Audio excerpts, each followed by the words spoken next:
Welcome to Frightening Frauen with Tyler and Lee. Oh, wrong way. Oh, dang. I can't do this not mirrored thing. I should have left it. It was mirrored, but then I was like, oh, my shirt's backwards. And so I changed it. And now it's weird because my hair is on the other side. Yeah, the whole mirrored, like the invert thing is just it breaks my brain. So I try not to that's why I don't look at my face in different situations because if it's different than what I'm used to, I'm like, oh God. Yeah. The whole funhouse mirror thing. Yeah. Um, so first matter of business. I got this in the mail. Know why? Cow pie. Guess what? Chicken butt. I do that It's as much for the recipient who gets the message as I do for the mail person. right. Because I feel like they're gonna be reading it going, hee, that's dumb. Yeah, if you guys didn't see the packaging for this is from Lee's shop on Etsy. And I think you can go to, was it lee.com? Lee.com. Yeah, so it's Lee.com. yeah. So it's part of why I didn't mirror it too, so they could read it. This And is Boogie's from, horrified face. He's like, because I torment him. all right. Yay. I'm Oh, not energy my drink. packaging for my shop is so nice that if it's from me, it's like chaos. It's like You want to say hi? Okay, you can say hi real quick. I got another co-host. woo. And there's a matching co-host.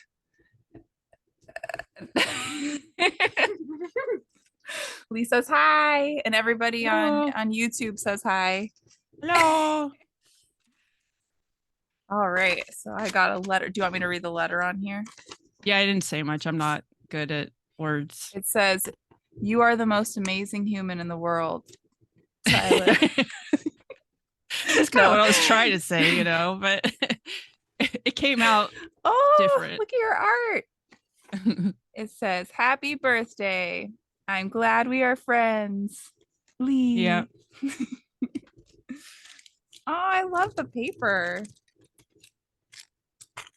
Those are bags that I got for the greeting cards that I made, but I haven't sold any of. I've only sold one pack of, but I got these cool little bags to put them into and stuff. And then I tied the cards up in these nice brown string, and it looks the presentation is very All your nice. I just haven't stuff. gotten to send it out. Like your presentation, if you guys go onto my TikTok, you can see me opening. Someone sent me gifts from, this is from Lee, but someone else bought me gifts from Lee's shop for my birthday. And I opened them, and the presentation is very cute. I tell Lee that she should charge more. I should. She doesn't listen to me. No. So go buy things while they're cheap, guys.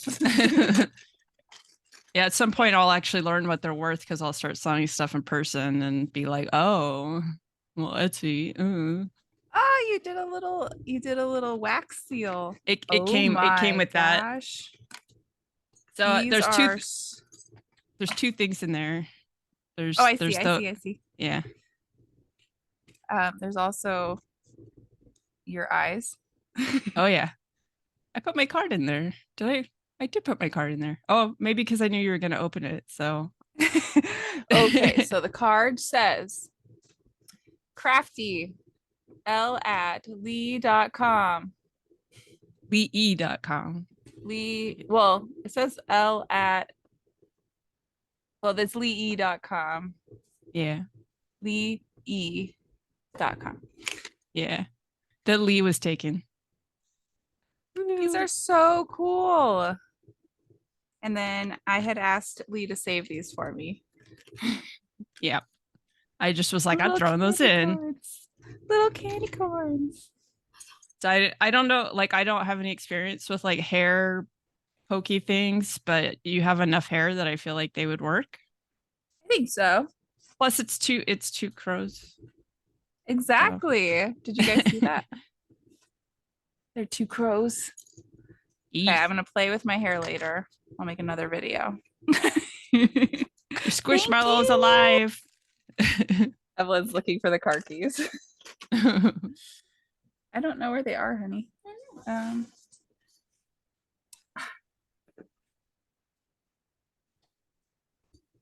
I don't know where they are, Evelyn. You're gonna have to look for them later. I don't. I don't know where they are. So I'm sorry.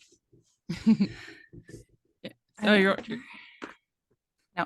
Yeah, I don't gifts are weird because I don't always gift. I only gift when I see like the right thing. So it's like Yeah, you might go a couple birthdays without getting a gift, but then when you do get a gift, it'll be because it was the right like thing. ultimate. Yeah, exactly. It's like the right thing.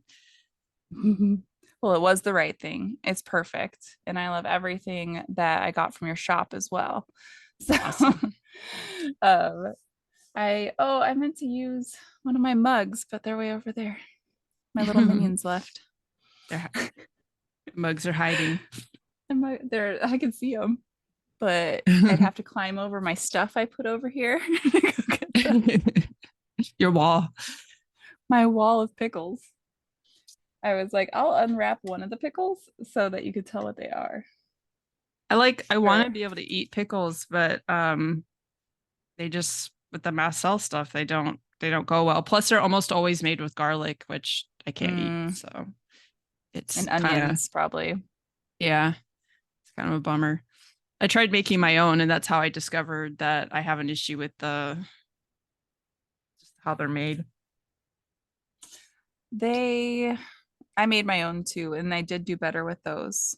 The sound is being weird in my head right now. What is going on? It's like, oh, oh, I don't like that. It's like the noise canceling turned on at the same time.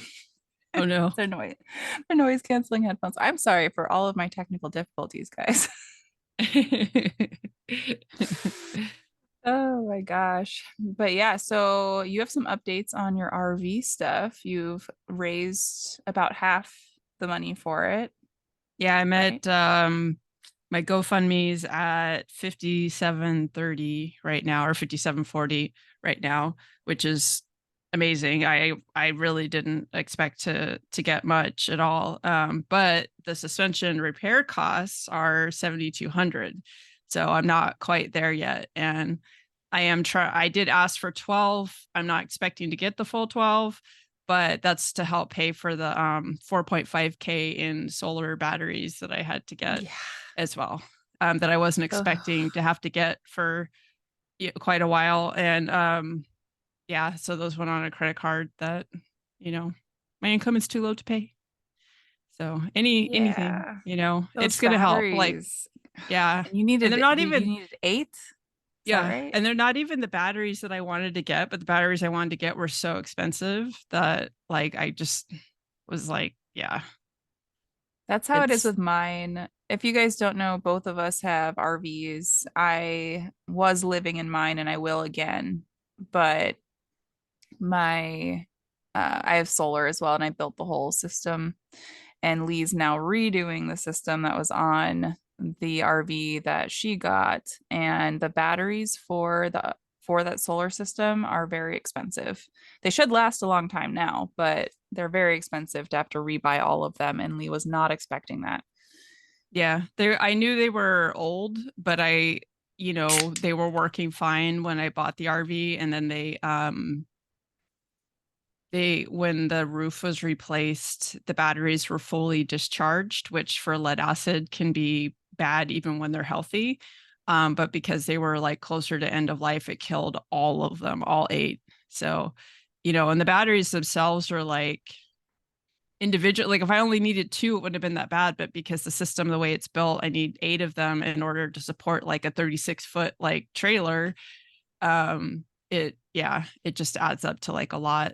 Plus, like I needed Yeah. like some custom cables made for like the last four of them, and those were like $80 a pop and all Yeah, that. it's So it's a lot, and it's nice when it's working, and it will save money like over the long haul, but it's a lot upfront cost. yeah, It gives me the Eh, freedom to be able to park kind of anywhere. And the only thing I really need access to is like water regularly because I have the composting toilet and then I'll mhm. have the solar. So as long as I'm careful, I won't need like the hookups. I just need access to water. And I know that this isn't interesting for me. I don't know about all you guys, but I hope it is. How does the composting toilet work? So the one that I got, I'm like, let me tell you, Yeah, the one I that want I to got know. is it's fully enclosed, but it has like a little funnel in the front of it, and then it has like a trap door in the back part of it. And so when you go pee or poop, like your poop either goes towards the back or your pee goes in the front. Like men have to sit. You cannot stand and pee, which is awesome because I already have that rule in my house. If you have to stand when you pee, you go outside. But the pee gets separated into bottles and then the poop goes into this like reservoir that has um I'm putting like moss in there. And after you go poop, you like turn it 3 times and that mixes it up and it starts to compost. And because there's no liquid in there, because there's no pee or water in there, the poop doesn't smell that much. That's really what causes the bacteria growth that makes that really strong smell. And so once you have like a good bacteria population, it takes like a week or two. There it just smells like dirt. It's not it's not like That's gross like people awesome. expect. And then the pee I'll have to dump out like every 3 or 4 days, but that's really good for plants, so that's not a big deal. And then the poop is like it said if you go every day, it's about 90 days. And you can either I was planning to feed it to my worm bin, but my worm bin died. So if unless I get a new worm bin, I'm just gonna put it in one of those composting bags and just put it Mhm. in the compost. Okay. And I heard that it takes like 4 years for poop to turn into compost if you don't have worms. Like if you're just composting it, compost that can be used for plants. Is that accurate? That I don't know because the stuff that I read said like a year or so if you're using it with the toilet that you could or you could add it to like a compost pile that's going to be doing its thing for like a couple of months or whatever. But I haven't looked into that because I was focused on the worms. Right, right. I only read that in one article, so I don't know how accurate it is, but it was someone who had a Yeah. composting toilet in their house and they had two places that they would move it to. So every 4 years they would move the toilet, dig up everything, use it, or store it. And then when they went to move it again, then they would use that compost and then it was a whole thing. But Interesting. I wonder if um, that's because that's all that's there, and so you get a lot more of that bacteria versus because mine it's literally going into like a closed thing, and I can just pick it up and dump it out, and then I add more moss and it. So I don't know. I'm gonna look that up because I'm curious about it, but I would yeah, and that was imagine, underground. So it could be the way it was being stored, and I don't know if they were diverting the urine or not. So yeah, that could be part of it too. yeah, yeah. The whole And it could be wet. Blackwater. Yeah. That just that sounds more like they have an outhouse in their house. It was like that. It wasn't in America. It was a different Yeah. country. So So but they were trying to be completely green. And so they had wind that they had built, they had water that they had built, and then they were doing the composting toilet in their house to be like completely green and use that for their garden. yeah, that's And cool. then I'm they were excited about having. filtering. They did divert the urine because they were filtering it for something for watering the plants, I think. Yeah, I'm gonna because I have the gray water tank, so I'm planning on using that to water the plants because it's just like sink water and the laundry water. There won't be any bathroom stuff there at all. Um, What are you so doing for that's laundry?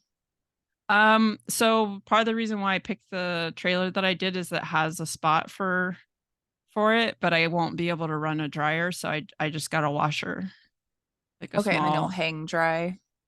Yeah, Okay, and that's not and too bad. I already hang dry like half of my stuff anyways, but I'm really bummed because I have a really nice all-in-one washer that doesn't use a lot of power, but it won't fit. It's too big. So I'm gonna have to sell it. Ah, Yeah. Bad. Hopefully so. But Americans are not very familiar with the all-in-ones. So I don't know how much of a market there is for like a used one, but it's like freaking brand new. I feel Like like I they're getting there though. I have seen more for sale and I have seen a lot more like YouTubers and TikTokers talk about them. yeah, And they do take up a lot less room and they have a lot less energy usage. So yeah. you do And have to water. wait for the entire thing to be done. So it does take a little longer if you have a But lot of people in the house. yeah, but it uses steam, which is like so much nicer on your clothes. Like your clothes would be so much softer. And it's I love them. I've had them for like years because I've never lived anywhere big enough to have a washer and a dryer and a cat box. So So true. Um, yeah, so with your cat box, what are you doing with that? I'm asking so many questions about your RV. I'm sorry. so my plan right now, based on the layout, is the front room has the two slide outs. So it's without the slide outs out, it's 8 feet across. And then when the slide outs come out, it's 12 feet across. And there's like a picture window at the very end that's kind of like a little alcove. And I'm going to put all the cat box, and I'm going to eventually, when I have the money, get a cat tower for him. And so he can just hang out in the window there. And I think that like layout wise, that'll work pretty well to be out of the way. There's really nowhere else to put it. So I have like the I, litter robot one. So yeah. it's got a Does he footprint. does he like that? Yeah. All my cats, this is my third one. I swear by them because they make my life so much easier. And all my cats have liked them. I've never had an issue with them integrating or adapting to them. I want to get one, but I'm so scared the cats aren't going to want anything to do with it. Yeah. But I tell you my plan for before I go back out on the road for the litter box. Mm-mm. So I'm building storage under the bus, and I'm going to do one compartment that the cats can go down into and put the litter box in there so I can empty it out from outside Mm-hmm. because I have a lot of allergies to the cat stuff no matter what litter I use. It doesn't, even if it's not dusty or anything, I think it's the actual cat pee, is what I think it Yeah. is. So I'm thinking of putting it underneath so the cats can go down in there and go to the bathroom, and then I can just open that up and dump it out from it out there. That's genius. So that's the plan. I saw one other person do it. I will insulate it because I don't want it to be too cold or too hot down there. Mm-hmm. Because I do tend to go to colder climates with the bus. But I saw one other person do it and I saved everything to be like, I want to do that because that sounds perfect. Yeah, Um, that's so I really cool.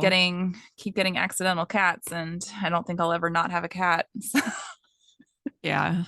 I can't imagine. Like, I thought like after Oski died that I would go without a cat for a while, and I didn't even make it a month. I was just like, nope, there's something missing, you know? yeah, I've had Fiona for almost 11 years. And then MILF Potato just climbed into my life. So now and I'm pretty sure MILF Potato was a kitten, like 4 months or so when I got it. Yeah. So that one will be around for a while now. I'm curious to see how Amos will do in the RV. I feel like in a way the fact that we've been stuck in a room is good because he'll feel like he has more space and may adapt Mhm. to it more easily as a result, but all the windows should be like plenty of entertainment. Yeah, and there's a lot more and cats love going up and down and all over the Yeah. place. And my cats have loved being in the RV, and just because there is a lot to climb on and to hide in, and um, they did a lot better than I thought they would. The dog is okay. I think likes it because there's not a lot of stairs because my house has so many stairs. And Frankie's 11 as well and getting old. So Yeah. her poor hips walking up and down all the stairs in the house. But she's been mainly on the main floor ever since the other dogs left because, yeah, she doesn't have to climb all the way up to my room anymore. Yeah. My dog did not, he never saw stairs until I got him, and he was 6 when I got him. And so he would do the stairs, but he did not like them. And I'm pretty sure he had like a low back injury prior to me getting him. And so like he was really, really careful about like slippery floors. And, like I pretty much knew like I could leave food out in the kitchen and he just wouldn't go in because the floor was slick. So, I was like, okay. Poor thing. Oh my gosh.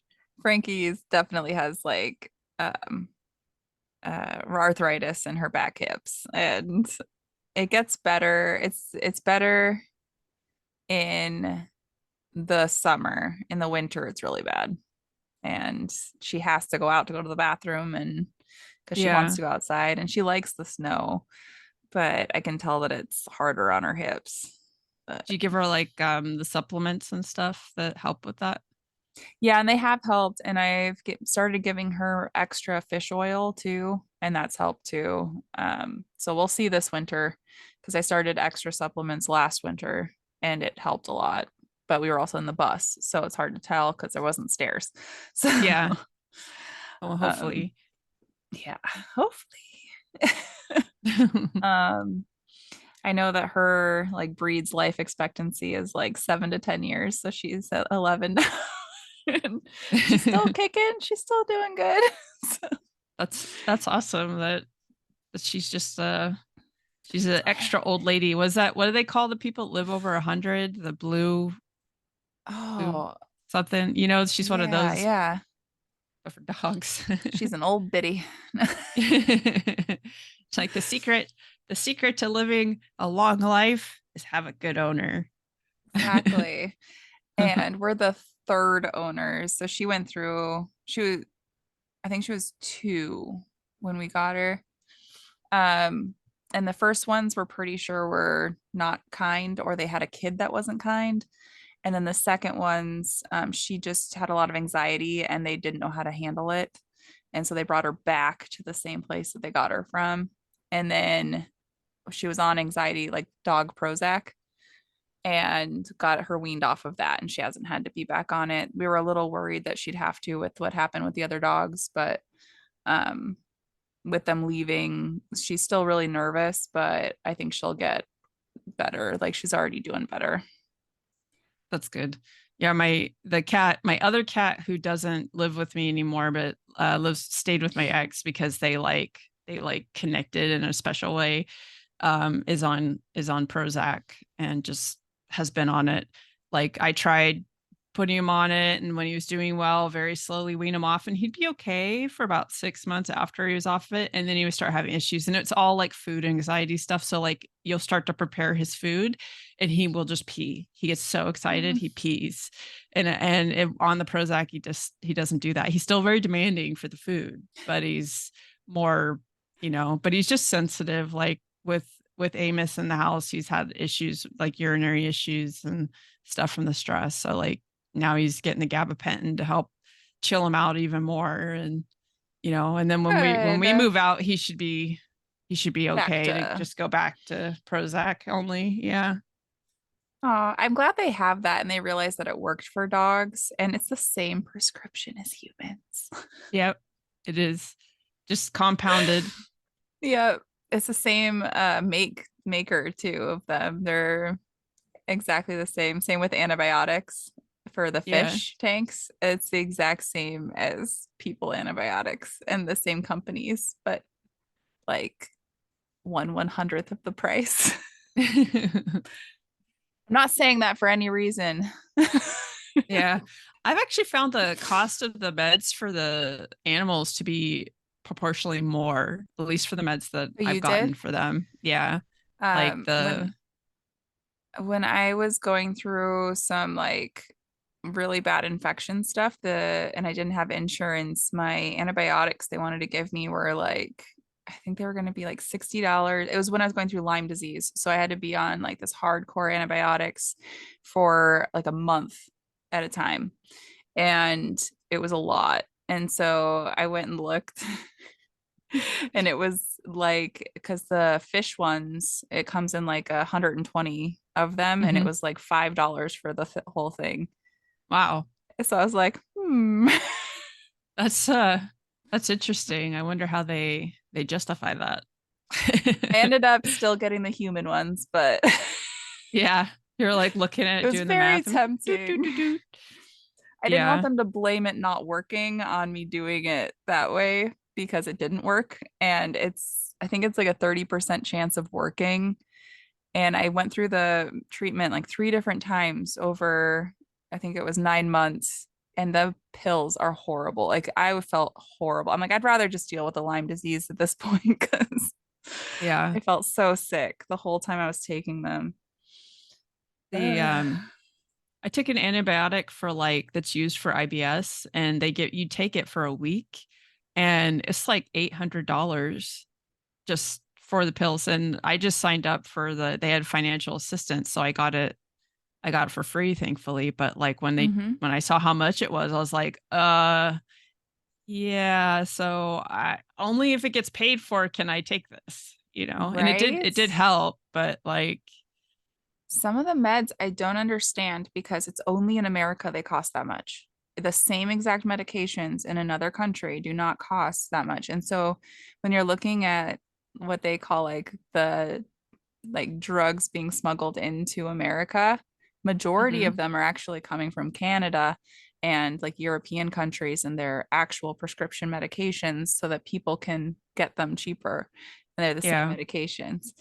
And so people do go to like Canada and Mexico to go and get medications because they're the exact same. So there's a medication for HIV that here in America is over $4,000 a month if you don't have insurance.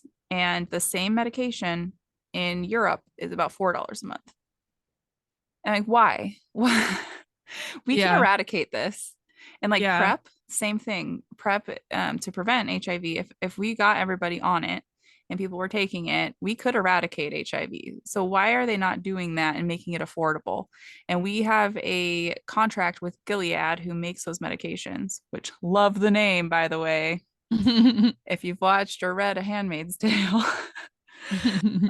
But that we can't sell generic brands until I think 2025 of the medication. And so we have to Breathe. pay, right? We have to pay the Yeah. full price until then because of the contract we have with the company that makes it. I was reading an article that was talking about the long-term impacts of the weight loss medications, because if people take these and their health gets better, they literally will not be going to the doctors and seeking treatment for these other things. And that's people are getting worried and it's becoming like a threat. They're like, well, where are we going to get our money? If, you know, and they're like, so that's one of the reasons to not lower the cost on the medication. And I'm like, dude, people are always going to need doctors for lots of different reasons. Like that cannot be the reason why people don't have access to stuff. That is immoral. No, no. And then people could deal with their other health problems if they're not dealing with the problems from being overweight. And our weight issues have a lot to do with the things that the government subsidizes in the US, sugar and milk and like Yeah, all of these these things. high Yeah. inflammation foods and additives and preservatives and like just crap. Like anything that's affordable for the most part is just crap. Hmm. It's so true. And groceries in general are not affordable right now, even the crap. And Yeah. so we're dealing with people that were able to afford those vegetables or like full proteins and things like that. Now are being knocked down into the system of crap again. So you have more people just sustaining on crap. Yeah. So, Yeah, and like with we, the mass cell yeah. stuff, we have to avoid preservatives and stuff, right? And Hmm. so like that means eating like real foods. And I like my budget for like food is impossible. I end up like buying stuff to eat that I shouldn't be eating because I know it's going to make me sicker, but I literally cannot afford to eat the way that I should be eating. It's Yeah. just it's not there is not enough money for that. And I don't have access to food stamps because they say that $1,600 a month in the San Francisco Bay Area is too much for food stamps. That's not even enough for rent. Exactly. What Yeah. the hell? So Yeah. here it's about that same amount here, and the cost of living is way lower. Yeah. I think I'm not sure, but I think there's sort of just like an amount and it doesn't matter where you're at. They're not really looking at like the cost thing. They were like, they approved me for $40 a month or something when I before I moved from the house.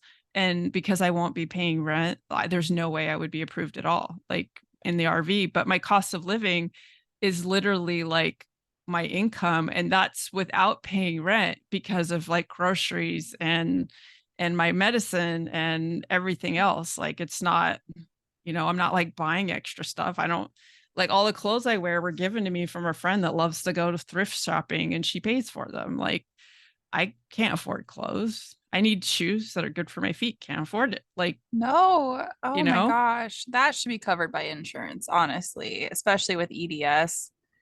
Yeah. And the It's, fact that they oh, think that I have the rheumatoid arthritis that of course is taking forever to get diagnosed, like that I have that throughout my feet, then I should be wearing shoes that support my feet appropriately and stuff like that. It's impossible. it And, is. and And it's it's, like that everywhere. it And the is. And places, yeah, yeah, and the places that aren't as bad are getting as bad. Like it's inevitable. like our groceries in my town, because we're in the middle of nowhere, are way higher than in the cities. Yet we make less money here.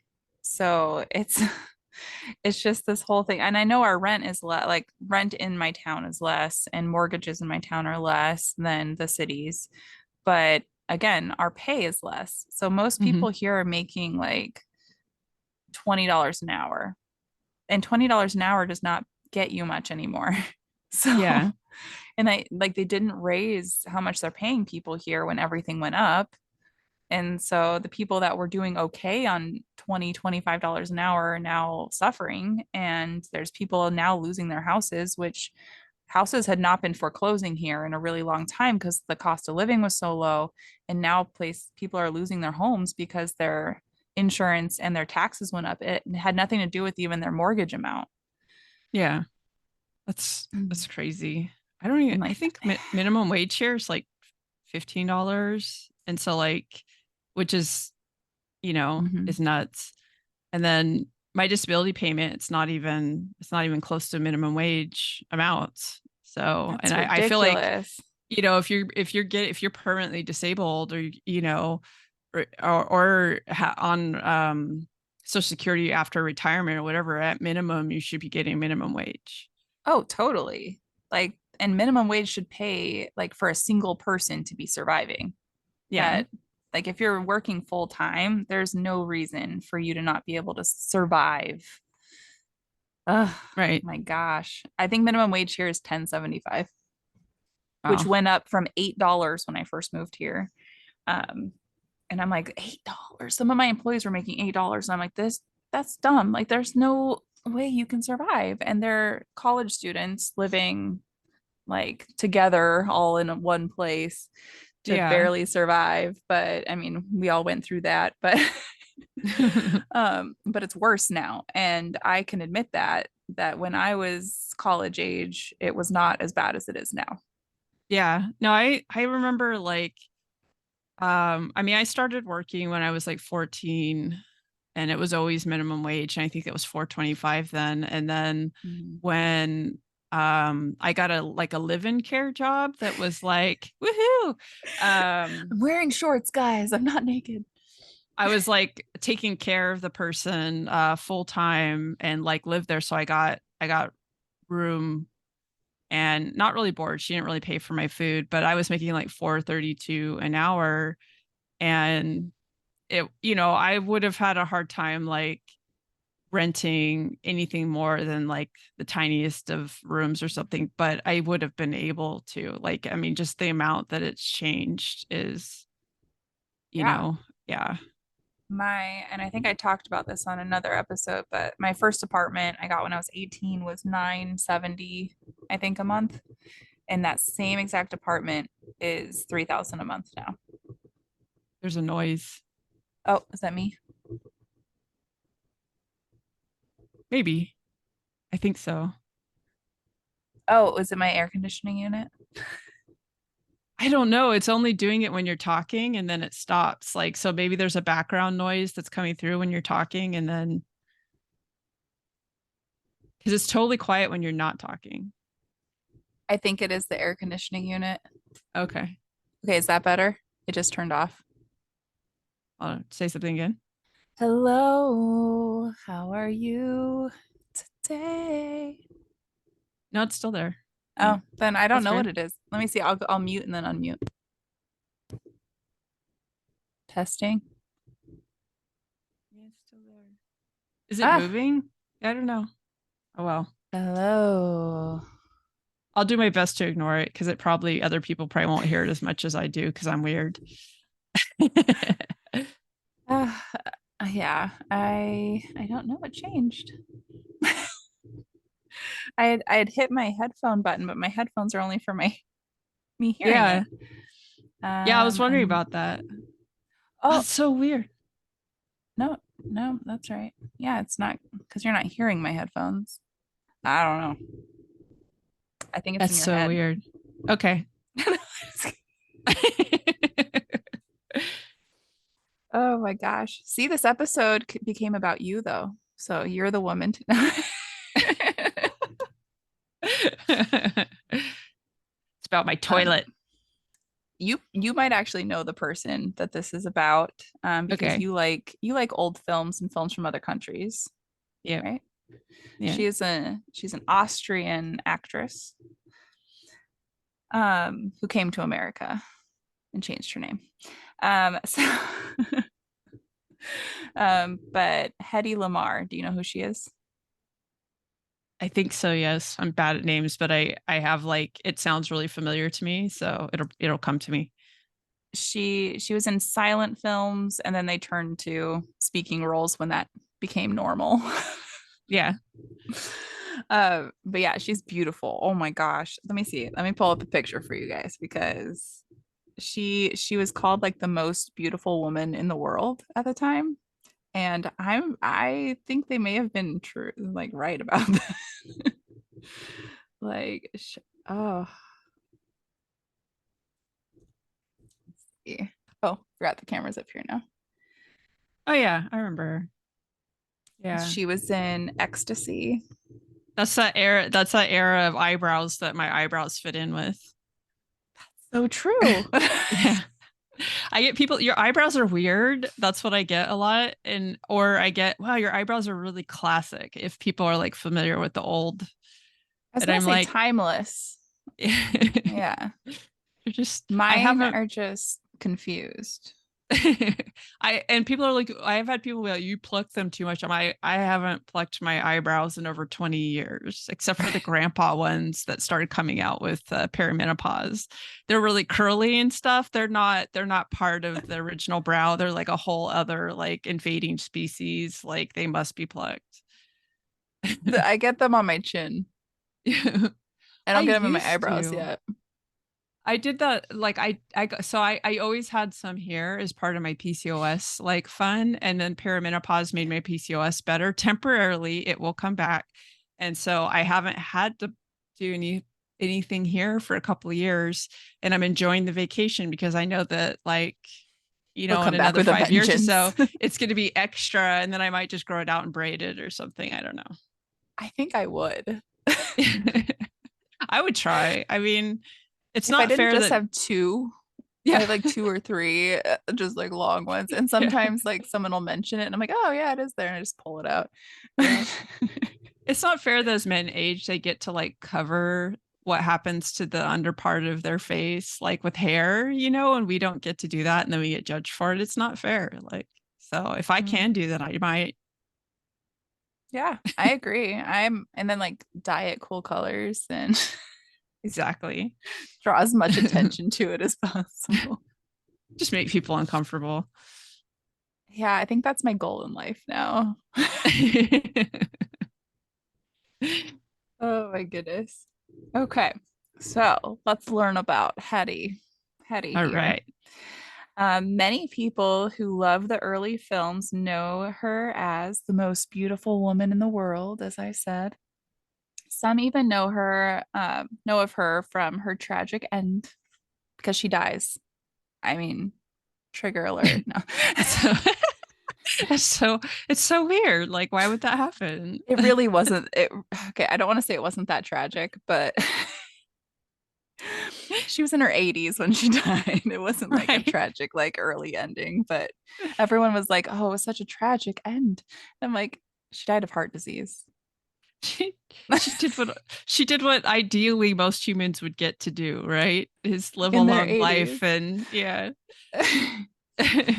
um, and how truly incredible she was, and how she pioneered aspects of the world we live in today. Lamar was born, you're going to love her name, Hedwig, Hedwig. like the owl. Hed- Hedwig Eva Maria Keisler in Nice. 1914. Keisler. Keisler? Hedwig. Hedwig. Just that's such a that's a name. There's Yeah. that's not the name that you would associate with like I mean if it with like a beautiful person, right? It's Yeah. sounds like a bookworm or It doesn't sound feminine either. yeah, yeah, And heady, like the things Americans could make fun of you for that. yeah. Um, but yeah, her name was Hedwig Eva Maria Keisler or Kiesler. I heard it both ways. In 1914 in Vienna, Austria. And she was the only child of Gertrude, who they called Trude, Crude. Keisler, and Emil Keisler. Her father was born to a Jewish family in Lemberg in the Austrian part of the Austro-Hungarian Empire, now modern day Ukraine, and was in the 1920s he was a deputy director of Wiener. Actually, I think it'd probably be like Weiner. Yeah. Bank Viren, which was a major bank in Habs Habsburg monarchy and the first Austrian Republic, founded in Ooh. 1869. Wiener Bank. Wiener Bank. And in the end of his life, he was a director at the United Credit. It was a really prestigious bank for royalty, like for monarchs. I can't pronounce the name. I'm sorry. I tried. 19 it was founded in 1931. Her mother was a pianist and a native of Budapest, and had come from the upper class Hungarian Jewish family. So both of her parents were really wealthy, and she grew up in wealth. And being a Jewish banker, her father made a lot of money and saved a lot of money. But she was an only child, so they spent a lot of it on her, and she was very fortunate for that.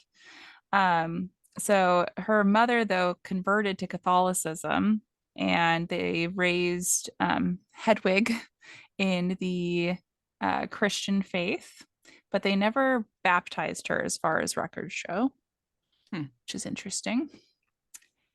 Um, Her parents sent her to a Swiss boarding school, and she hated it.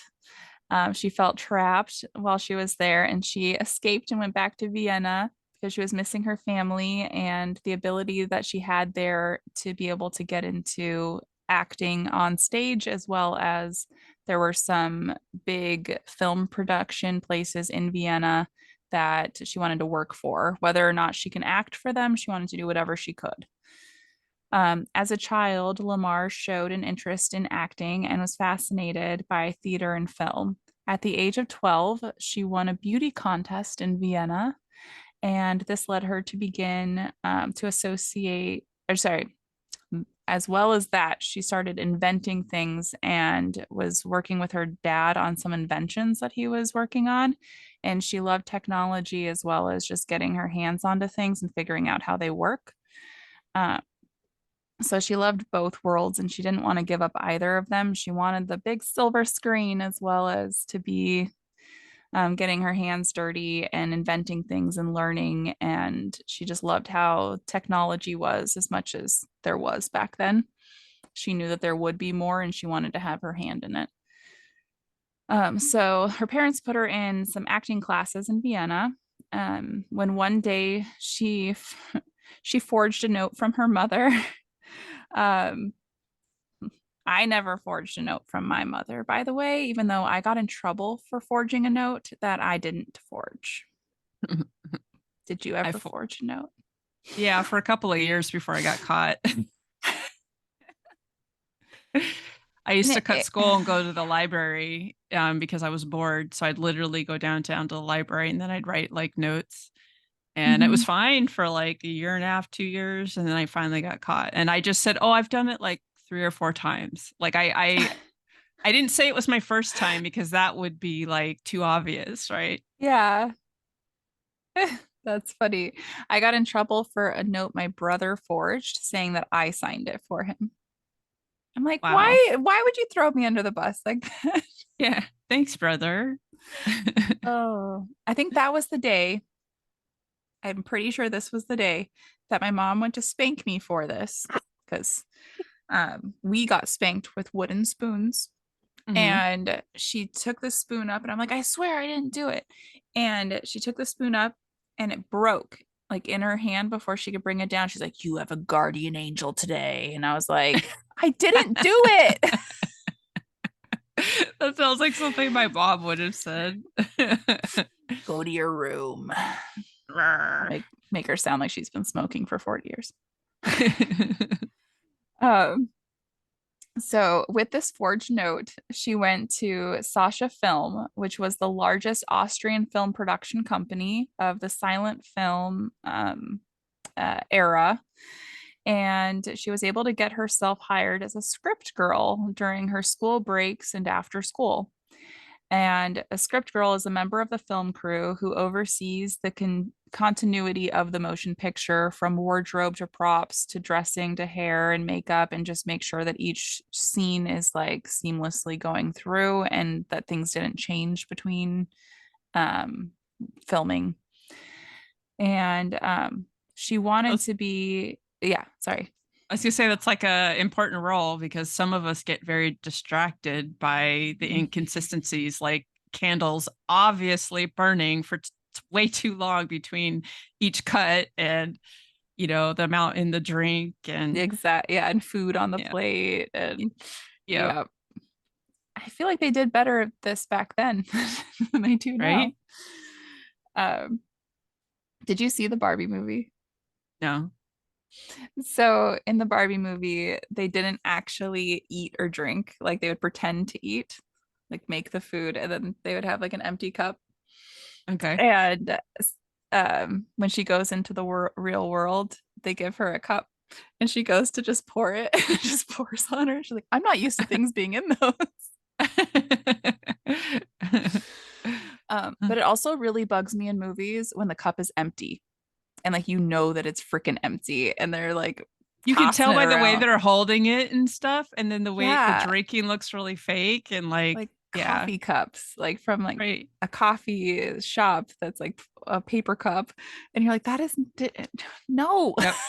just put water in it or something. Right? Oh, that always bothers me. And then Me it's too. every single time. Like they do not have anything in those cups. Um, so she wanted to be as close as possible to anyone she could learn from and practice skills with. By 15, she was getting invitations to the glamorous parties held by the film elite in Vienna. While there, she was able to get a role as an extra in a movie called Money on the Market, or sorry, Money on the Street, which was a 1930s Austrian German romantic comedy film directed by George Jacoby. Jacoby, I'm sure is Jacoby.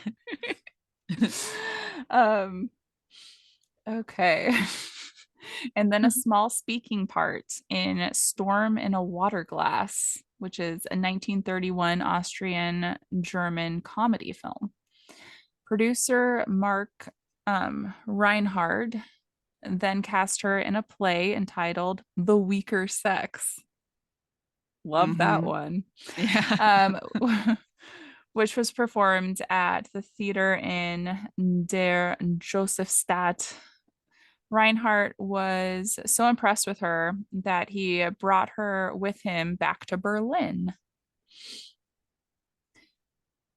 She never formally trained with Reinhardt or appeared in any of his Berlin productions. Instead, she met the Russian theater producer Alex Gronowski, who cast her in the film directorial debut, The Trunks of Mr. O.F. Trunks of, so like his pants. I guess so. How did they come up with the names of these movies? Right? Storm in a glass of water. So like they corner a poet and go, say something. I bet that these are in German and like this is the translation to English. Yeah. And it sounds better in German. And that was in 1931. And then Gronowski soon moved to Paris, but Lamarr stayed in Berlin and was given the lead role in No Money Needed in 1932, a comedy directed by Karl Boese. Lamarr then starred, and I was like, I don't know how to say that name. Boese. Boese. Boese. Lamarr then starred in the film, which made her internationally famous or infamous, depending on who you ask. And not her fault, mind you. This whole role makes me angry. The more I read into it and what happened to her, the more I feel for her. In 1933, is when the film came out. It was 1932 when they were filming, so she was 17. Lamarr was given the lead in the film Ecstasy. She played the neglected young wife of an independent older man. This was the first of its kind, a non-pornographic film to portray a female orgasm. And of course, there were mixed feelings about that. Women don't have those. Was that, I can't remember what that was after, like Freud told people orgasms were bad, because before Freud did that, orgasms were considered a necessary part of procreation. Mm-hmm. Mm-hmm. Yep. But yeah, so I watched the scene and all of her clothes are on. Like she's completely dressed. It's just her face. It zooms in on and it's like facial expressions of having an orgasm, and then her hand is like off to the side of the bed. You can look it up. It's on YouTube. Yeah. But so that scene was what everyone had a controversy with, and her controversy wasn't with that scene. But remember, she was 17 when she filmed this, not 18. So that also struck some controversy. The film became both celebrated and notorious for showing Lamarr's face in the throes of orgasm, as well as close up and brief scenes of nudity. And that was not in that scene. In a scene where she's running outdoors unclothed and also skinny dipping, she almost walked off the set when she read that she had to get naked for this scene. I don't even have to read this because I could talk about it.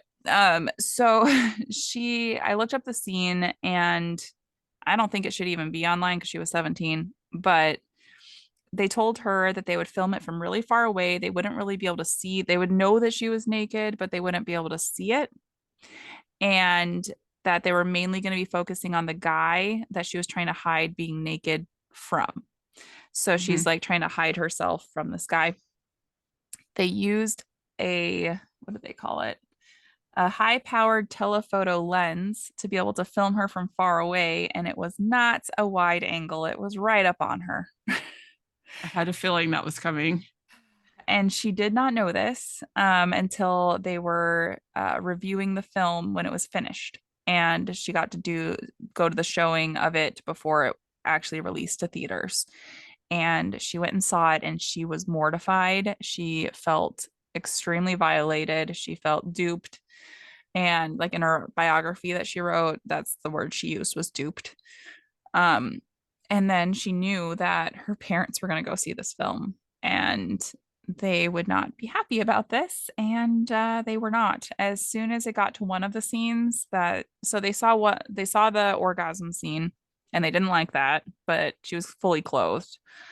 And when it got to the nudity scene, they walked out of the theater. They couldn't finish the film. They were very upset. She, during recording, had a person with her that was supposed to be protecting her and making sure that things were not, she wasn't being stepped all over as a woman in the film industry. And that person didn't help, I guess. Yeah, right. Somebody didn't do Um, their job. yeah. Although she was dismayed and now disillusioned about taking other roles, the film gained world recognition after winning an award at the Venice Film Festival. Throughout Europe, it was regarded as an artistic work, and it really is beautiful. I watched the film, it is really beautiful. I hate how it happened, and I don't even think that that nudity scene needed to be in there at all. It didn't really add to the film, and I think they just did it for exposure, but the rest of the film was well done, and it is beautiful. Um, so in America, it was considered overly sexual and received negative publicity, especially among women's groups. It was banned. It ended up being banned in America as well as in Germany for being too sensual and erotic. And if you were to watch it, it is not that sensual or erotic Right. to today's standards, but Right. women cannot have orgasms. So after feeling taken advantage of, she went to the stage to play starring roles in front of live audiences where she had control over what she was doing and knew how it was being perceived by the audiences, which made a lot of sense to me as that being what she went to go do after that. Um, and she ended up getting a lot of adoring fans, and a lot of them men would try to get backstage to talk to her and to try to woo her. And she would poo-poo them away. I want nothing to do with you. I'm 17. Um, Yeah. so after she turned 18, there was one particular man, a 33-year-old Frederick Mandel. There's no E. It's Mandl, but in some of the documentaries they said Mandel and some said Mandel. Mm. But he was obsessed with her. He It first seemed like he was in awe of her and really liked what she was doing and respected her, but later on it didn't seem like that anymore. Mandel was an Austrian military arms merchant and munition manufacturer, and the third richest man in Austria. After a while of avoiding him, she finally gave in and fell for his charms and gifts. She thought his personality was fascinating, and she did like the attention he gave her. And admittedly, she was attracted to the security of his massive wealth. There would not be a love story without disapproving parents, though, right? Right. Her Jewish parents did not approve of this match at all. And let's not forget, she had just turned 18. Their biggest problem with Mandel was his ties to the Italian prime minister and national fascist party leader, Mussolini. And later, after that, his ties to Hitler. Yeah. That yeah. Yes. The arms and munition dealer of the people who soon would be to try to exterminate his soon to be wife's family. Yeah. This is pre World War II, so this is before all of that happened, but it was ramping up. Yeah. Lamarr did not listen to her parents' pleas, and she did marry Mandel on August 10th of 1933 at this beautiful Catholic church. I'll try to pronounce it. Karl Skirch. It's a Roman Catholic church and it's really pretty. It's in Vienna, Austria. In her autobiography, Ecstasy and Me, she described Mandel as an extremely controlling husband who strongly objected to her simulated orgasm scene in Ecstasy and prevented her from pursuing her acting career. She claimed she was kept a virtual prisoner in her castle home. They lived in a castle. Um, Mandel would fly into a rage if she even mentioned acting or her past in doing so. He did not care about her passions or desires. He seemed to seek to confine her and control her. He won She's a his prize. Yep, Yeah. she's a trophy. Just that's it. He wanted Yeah. to own her. And he also mentioned and seemed to think that he rescued her from acting.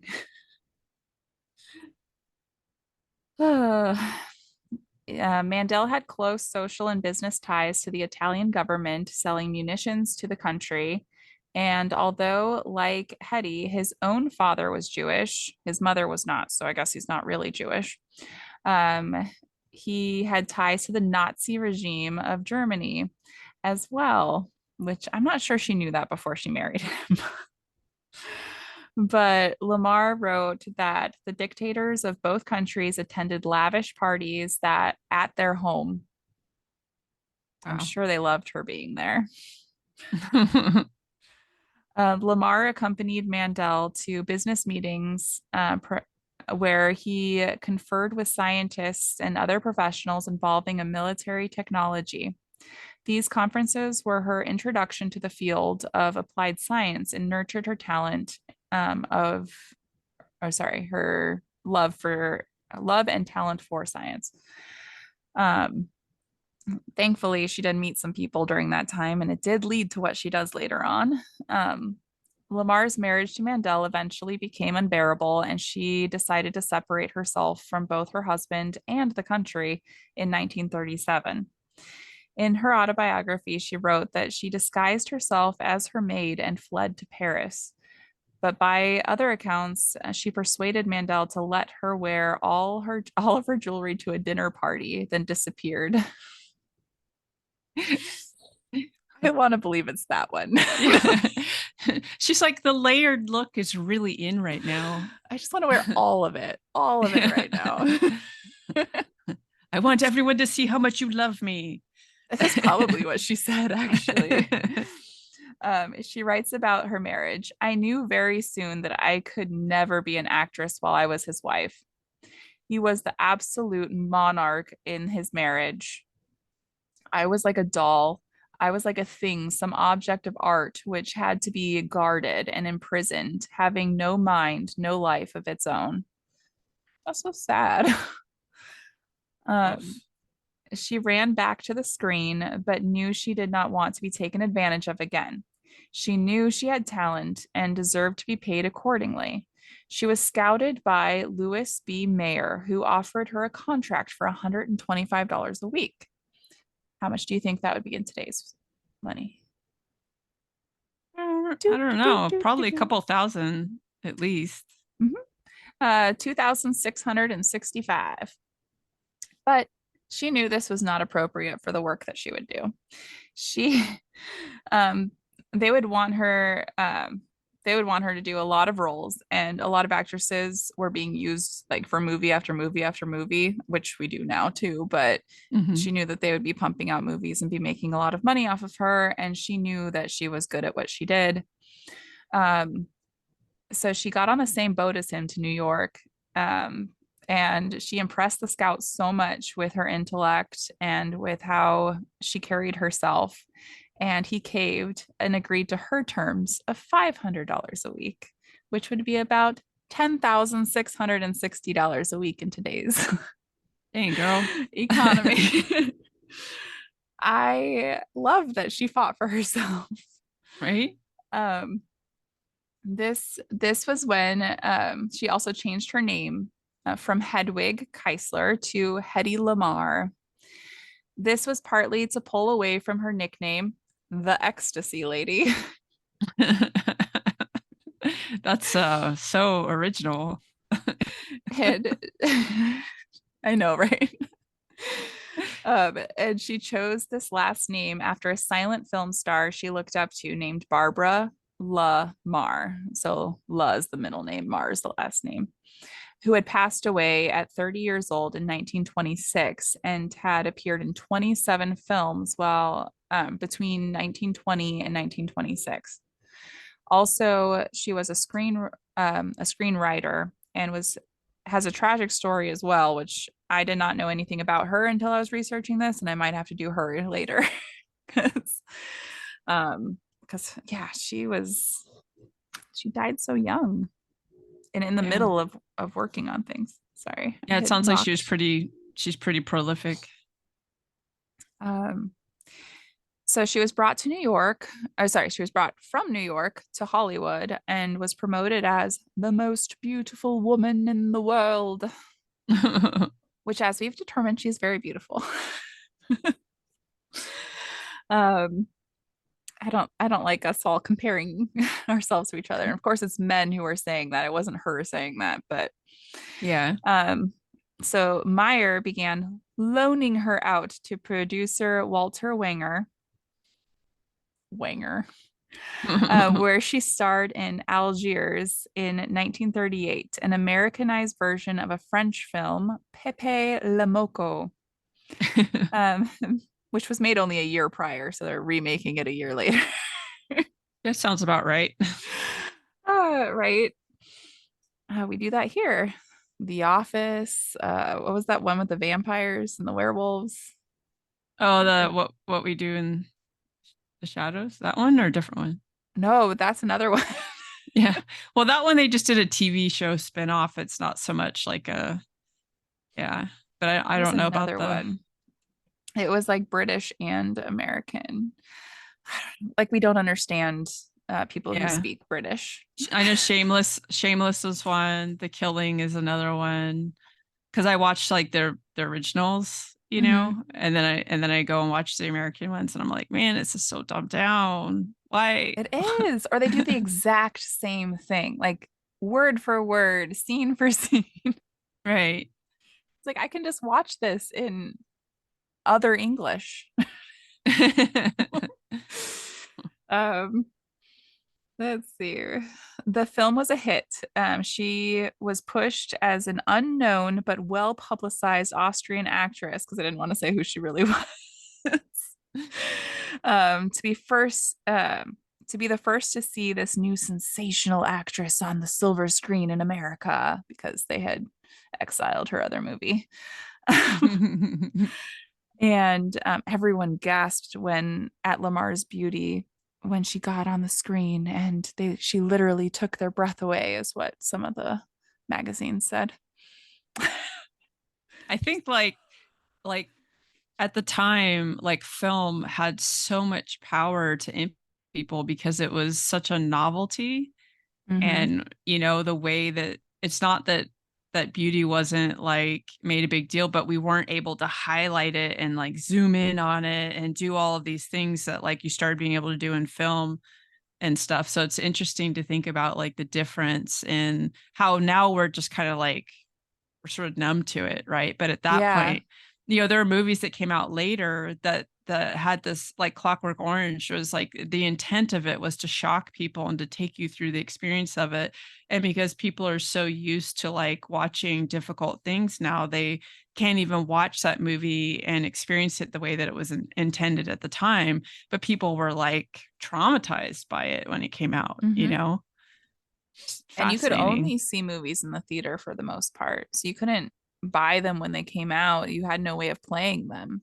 Yeah. And so you could only see them on the big screen.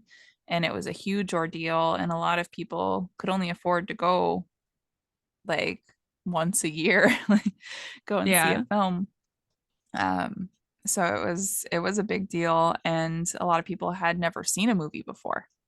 And so seeing it huge like that and different effects that they do, and wasn't it like one of the first films was a train coming straight towards the screen and people like No. freaked out, like people were like scared because like this Yeah. train is coming towards them and they had never seen something like that before. I mean, it sounds totally feasible. Like yeah, I could see people because they've never seen like their brain wouldn't be able to separate from reality because they haven't learned to make that separation yet the way that we have.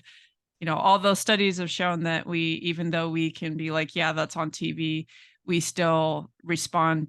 We still aren't able to fully separate ourselves from it, which is why it's important that we pay attention to what we watch and stuff. Yeah, and vice versa, because we also react the same way a lot of times in real life as we would to a movie. Yeah. Because they're so intertwined now in our lives. Digital, like, implements of things are just so, yeah, that's a lot. I wish we could go back to the Stone Age. Not like politically. Yeah. Just or like have the technology, but like with a species that was more inclined towards moderation. Yes. Yes. Like I'm happy to have it with being with my youth. Like I know you can relate to this too, but with how my health has been, I'm glad that I have the technology because everyone I hang out with is virtual now. Yeah. And with COVID and all of that going on, I'm sure people would have been less depressed during the bubonic plague if Yeah. they had people to talk to.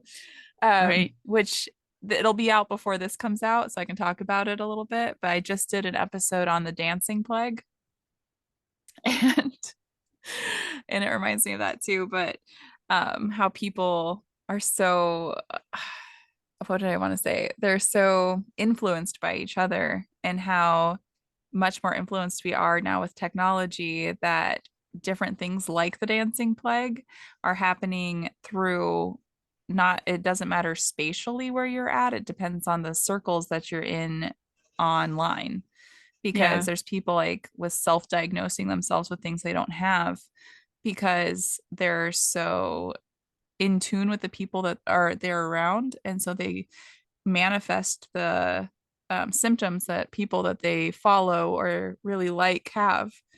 Like we see it in the non-pregnant person in a relationship having the symptoms of the pregnant person because they're so in tune with that person. And I believe a lot of times it's because usually it's because they care about the person. Sometimes it's because they're narcissistic and they want the attention.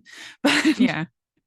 Well, and even like but yeah. women who like people who think they're pregnant, but they're not, they can actually trigger the hormones to cause themselves to have the symptoms of pregnancy and Mm-hmm. everything. It's fascinating, like how powerful that, you know, so it makes it like all the more important to be like self-aware and like sort of mindful of yourself in relation to what you're consuming. Yeah, definitely. And being able to separate out what you are consuming and what's real life and being able to go through that in your own mind, so that you can differentiate. I think journaling is a great way to do that. And I need to do that more Yeah, I because know, I miss it. I watch a lot of Used to horror. I used to journal like every day, and I started when I was like 8, and then at my last job I just didn't have the whatever. And that's part of why I post on Facebook as much as I do, is because it's the closest thing to journaling, but I really should just get back into actual journaling. It's just I like the engagement. Like I'm so isolated that it's hard to put energy into something that isn't going to get me a It's little just bit for of you. yeah. Yeah, I agree. And I think that's why, like, I do a lot of poetry and a lot of it I never shared. And then when I started sharing it and people like related to it, and it felt really validating. And then it felt lonely to go back to writing poetry for just myself again. Yeah, I think that was part of it because I switched from writing in journals to doing live journal. And then when live journal died, I was like, well, what am I gonna, where am I gonna share it? Because I have friends even to this day that I made on live journal back in like 2001 to 2004. And, it's like, it was nice to be able to share it, even if it was a journal entry or whatever. It just, Mhm. but yeah, I don't know. Is there something like Live Journal now? Do I they don't, just use social media? I don't know, because LiveJournal is still around, but I don't know that I don't think it's used in the US very much anymore. Hmm. But I don't I really used know. one. So the one I didn't use LiveJournal, but I used one called Letters, and it was Lettrs, and that's where I published a lot of my poetry. But you could also do journal entries and short stories, and it was share. You could choose for it to be shared or just for yourself. And I had all of my stuff on there, and then the whole site got shut down because they didn't have enough engagement anymore. And I'm like, I loved that site though, because you can like decorate it. You could make your you can have custom stamps that you put on your little. I loved it. It was very artsy, and I'm sad that it's gone. Were you able to download your stuff so you have your content? Thankfully, I had already been downloading it after I would publish it there. I would save it. And so I did find most of them. I think I'm missing some, but my favorite ones I do have. And they're saved the way that they were on there. So I have it with the background and the stamp and everything. Oh, okay, cool. And but I'm rewriting them now, handwriting them, and I'm making a book. It's I don't know if it'll ever actually be published, but that's my hope. And I'm doing a poem, a journal entry or short story, and then a sketch. And so I'm going to do it that way throughout the whole book. And I want it all in my handwriting. I don't want any of it typed. And we'll see if I ever publish that. It sounds like even if you don't publish it, it sounds like a really just, I don't know, enjoyable project, something to Oh, put your I energy love into, it. you know? I've had a lot of fun making it, and I think I have like 10 poems and like 5 journal entries in there. And then I have a sketch for each of the poems, and then I have to write more journal entries, get caught up on that, and then add more poems. Poems are easier to write for me. Yeah, But I can't do poetry at all. we will be in a 2-day intermission because we are chatty Cathys. So join us next time on Frightening Frauen for the other half of this conversation.